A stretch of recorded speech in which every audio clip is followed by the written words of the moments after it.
biktima dito, pero bakit parang ako pa rin yung may pagkukulang? Bakit parang kasalanan ko? Bakit sila yung kinakampihan mo? Hindi niyo pa ba ako anak? Eh sana nga, hindi na lang kita naging anak. Tigas kasi ng ulo mo. Di mo ba naalala? Nung grade 6 ka, sinabihan kita, tumigil ka mag-aral. Anong ginawa mo? Hindi ka sumunod. Kaya ganyan nangyayari sa'yo. Ay, bakit kayo ganyan kalupit sa akin? Ba? Ano ba naging pagkukulang ko sa inyo ni tatay? Bakit lagi niya lang pinaparamdam sa akin hindi ako parte ng pamilyang to? Hindi po ba kayo nakahawa sa akin? Hindi niyo po ba ako mahal? Paano ka mamahalin? Paano ka mamahalin? Bobo mo! Wala kang kwenta! Kung alam ko lang na magiging ganyan ka, sana pinatay na kita. Nandun ka pala sa sinapupunan ko!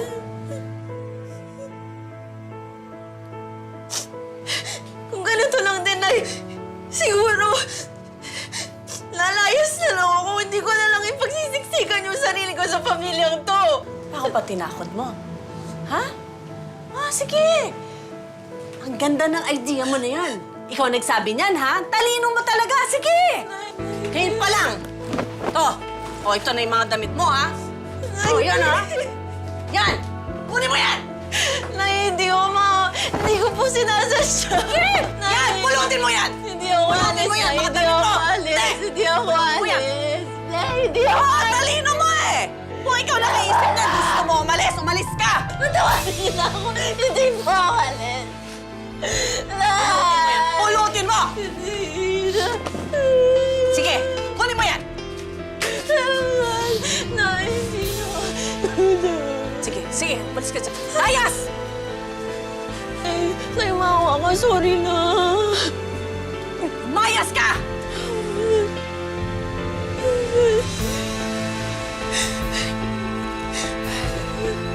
Bastos!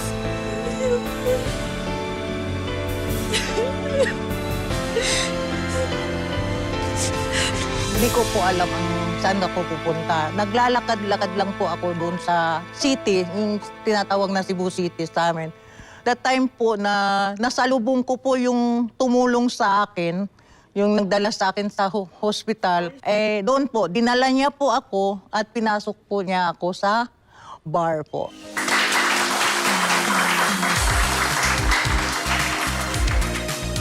Yan, maupo ka dyan. Wala, pwede bang pumasok dito? Mabel, bahala sa'yo. Ha?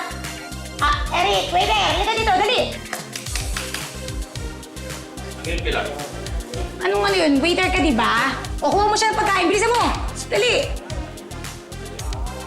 Mabel, ako ang bahala sa'yo. Ha? Tsaka, ano ba nangyari sa'yo? Bakit sa basurahan ka kumukuha ng pagkain, ha? Tingnan mo nga, oh. Ayan. Adiri, ano ba naman yun, Day? Oh. Ano ba nangyari sa'yo, Mabel? Ha? Pilar, pinalayas kasi ako ng nanay ko eh. Nalaman niya yung nangyayari sa akin. Ako pa yung sinisisi niya kung bakit ako na-rape. Oo. Huwag mo na tuloy yan. Huwag ka nang iiyak. Ha? Huwag mo nang balikan yung nakaraan. Ha? 3 taon na yun. Kalimutan mo na lahat yun. Mababaliw ka lang. Oh, malapit ka na, oh. Tingnan mo nga. Oh, huwag ka nang umiyak. Ha? Ang isipin mo ngayon kung paano ka mabubuhay. Ayun na nga, ate. Ilang araw na ako naghahanap ng trabaho. Walang gustong tumanggap sa akin. Eh, ganun talaga. Mahirap talaga maghanap buhay ngayon. Maghahanap ka pa. Kuhanan ka pa ng kung ano-anong ID, FBI, FBI. Lahat ng I, hahanapin sa'yo. Tapos pipila ka pa, kainit-init. Kaya tingnan mo ako ngayon, isang dakilang pokpok. Pok. Basta pagkakakitaan. Pwede naman. Wala naman nang masisira sa akin eh. Tagal na akong wasak. Ate, pwede ba ako pumasok dito? Oo naman. Oo naman, ano ka ba? Ayusan lang kita ng konti, tuturuan kita. Kang mag-alala. Pero paalala ko lang sa'yo, ha? Kung nagdodroga ka, bawal dito yon. Mahigpit ang boss ko. Naintindihan mo ba? Gets? Good. Oh, Boss. Mr. Tan, ayos ba tayo dyan? Opo, boss. Kasuhin mo naman si Mr. Tan. Boss! Teka po, boss. Ay, ito, boss, may mapakilala ko sa'yo. Kamag-anak ko to, boss. Umupo ka dyan, boss. Tabi ka. Yan, boss! Boss! Tingnan mo, ang ganda-ganda. Sino? Itong gusgusi na to? Boss! Tingnan mo, tingnan ka sa kanya. Yan! Ako mo ba yan? Tingnan mo naman. Boss, titignan mo maigi. Oh, wala pa yan, boss. Angat ko pa to. Oh, titigan mo. Huwag kang kukurap, boss. Oh, pak! Boss, malaki kikitain mo dito, boss. Kumapit sa patalim si Mabel at pinasok ang trabaho bilang isang bar girl. Sinikmura niya na gamitin ang kanyang katawan para mabuhay. Masakit ito para kay Mabel, pero hindi niya magawang bumalik sa kanyang mga magulang dahil pakiramdam niya tuluyan na siyang kinalimutan ng mga ito. Hindi naging madali para kay Mabel na makipagsabayan sa mga kasamahan niya sa bar. Pero isang gabi,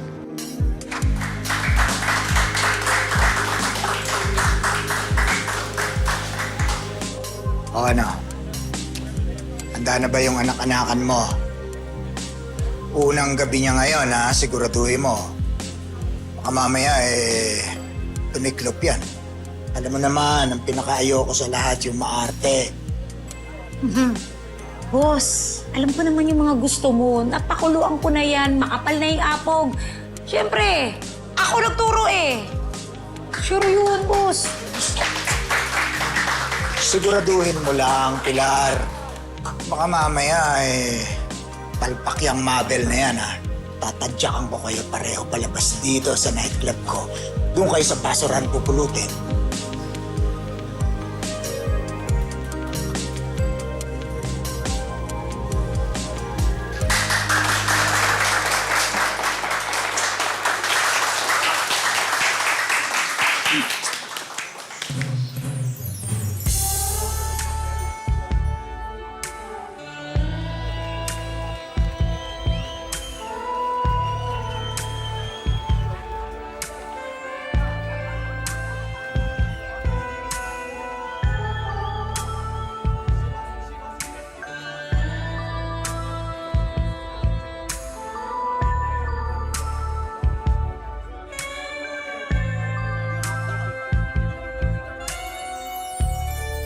makalipas ang ilang mga buwan, nagkaroon ng maraming parokyano si Mabel.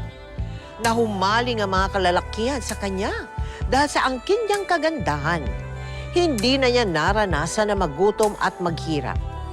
Pero lingid sa kaalaman ni Mabel, lalo lang siyang nasasadlak sa maling desisyon niya sa buhay. Okay siya. Sabi ko sa'yo, boss, di ba?